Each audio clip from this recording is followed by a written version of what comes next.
is one of my go-to weeknight dinners, so I'm always looking for ways to jazz it up. Lately, I've been making a basil pesto topped salmon, and I love it because it comes together really quickly. To get started, we'll make a fresh pesto. There's no reason to buy it at the store when you can make it yourself so easily.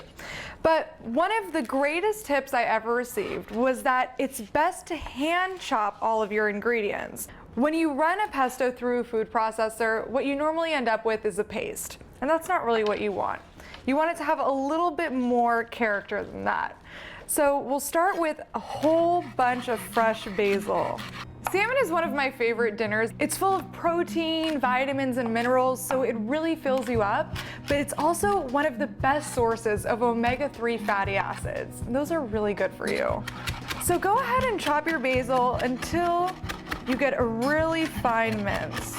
At this point, I'm also gonna add a little bit of fresh flat leaf parsley. These herbs go so well with salmon. And now we want to add all of the other things that make a pesto so great. We have garlic, lemon zest, lemon juice, and of course, Parmesan cheese. So you can add as much or as little garlic as you want, but 2 garlic cloves for a batch is usually perfect. You want it to be in the background. You don't want it to completely take over. The hard part is over. We have all of our garlic and herbs chopped. And now let's add our lemon zest and juice. Anytime you add lemon to a sauce or a paste, what you're doing is brightening up the dish. And not only that, in this case, the lemon juice will also help the pesto keep longer. So you can keep it in the refrigerator for about 3 to 4 days. And you can use it in so many different ways, not just with salmon. You can top pasta with it. It's great with roasted vegetables. I love it as just an all-purpose condiment. So we'll do the zest of about half a lemon, and we'll add just about half a tablespoon of lemon juice.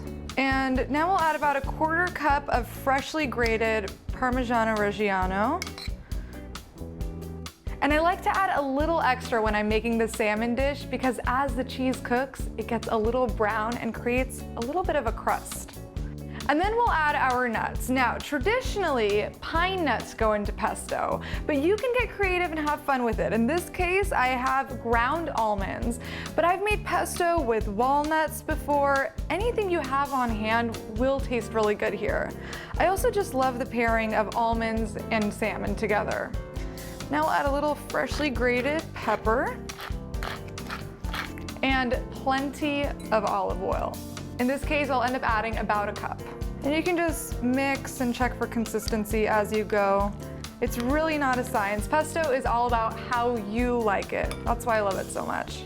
Now, because the Parmesan is so salty, I'm not gonna add any additional salt. So at this point, we're done and we're ready to top our salmon. I have here 4 6-ounce salmon fillets. Now, you can buy salmon steaks, which are great for grilling, or you can buy whole salmon, but I love fillets because they cook really quickly and they've got a nice, rich flavor. Now, when you're picking out your salmon fillets, the most important thing to look out for is that they're fresh. And the way you can test for freshness is by the way they smell. So if they smell like fish, they're probably not fresh. But if they smell like the ocean, they're perfect. And once you bring them home, you want to cook them within 1 to 2 days. They're best really fresh, right from the market. So before we top them with the basil pesto, I'm just gonna give them a dab to dry off the flesh. This will help the pesto really adhere to the fish. And then it's really simple. Just go ahead and spoon the pesto right over the fillets. This is such a beautiful dish. And it's a real crowd pleaser too. You can cook up a whole bunch of these and serve a large dinner party. When you're cooking salmon, here's a little rule of thumb. Cook it for 10 minutes for every inch of thickness, and you'll know it's ready when the flesh flakes easily with a fork. Now I'll put these under a low broiler for about 7 to 10 minutes until the fish is completely cooked through and that top is a little browned and crispy.